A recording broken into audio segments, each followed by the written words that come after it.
Hey Kelly, what I'm going to do now is I'm going to walk you through the first few steps of what I do when I have to edit a podcast for Cathedral Conversations. So this is where I got everything saved, files, Cathedral Conversations. There's a lot of stuff here, so it's going to take a second. Interviews for Dick and Jen Cotter. This is the only one that I haven't fully done yet. So as I mentioned in the first set of videos I sent you, I need to convert the audio recordings to either MP3 or WAV.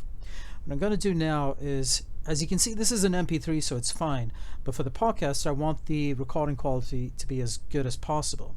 So I'm going to convert this to a WAV format. So what I'm going to do is I'm going to go to Convertio, which is what we used earlier.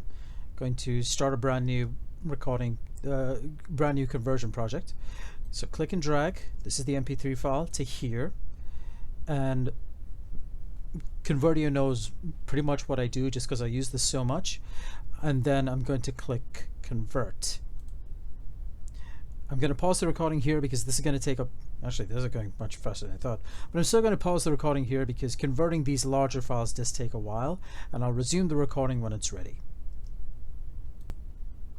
Hey Kelly. Okay, here we are. So the Dick and Jane recording has been converted into WAV. So what I'm going to do is I'm going to download it to St. Mark's Cathedral. I just have to remember where everything is saved. Interviews, Dick and Jane Cotter, like so. That's going to take a while, so I will pause the recording again and resume when it's ready. Okay, so as you can see here, the WAV file of Dick and Jane's recording has been saved. And just so we can take a look at the difference, here's the MP3 file, which is 62 megabytes. It's pretty normal for an hour-long interview. Here's the WAV file, which is 692 megabytes. It's bigger, it's tougher to work with, but again, the audio quality is a little bit better. Imperceptibly so, but it does give me a few more options. So we have Audacity ready to go here. All I have to do is click, drag, and drop. When I do this for a WAV file, it does give me this warning window. I don't fully understand the technical details of it, but I don't need to. This part of the process is pretty easy. All I have to do is click OK, and it starts importing it. This could slow down because it's such a big file, so I'll pause the recording again and restart when it's ready. Hey Kelly, me again. Alright, so as you can tell, this waveform looks very, very different to the kind of waveform that was recorded by Rebecca and Clara, the two examples I looked at in the previous set of videos. I'm going to drag this down here just so it looks better.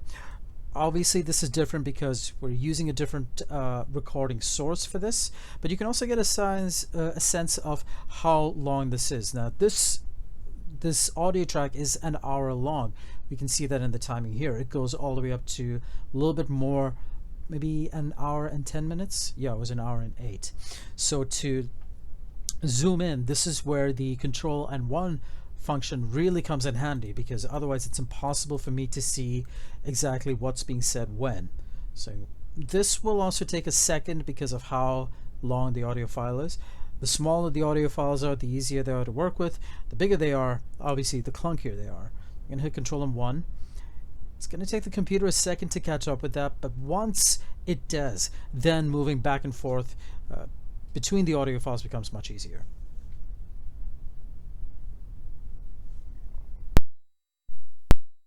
I should say zooming back and forth between the audio files becomes much easier.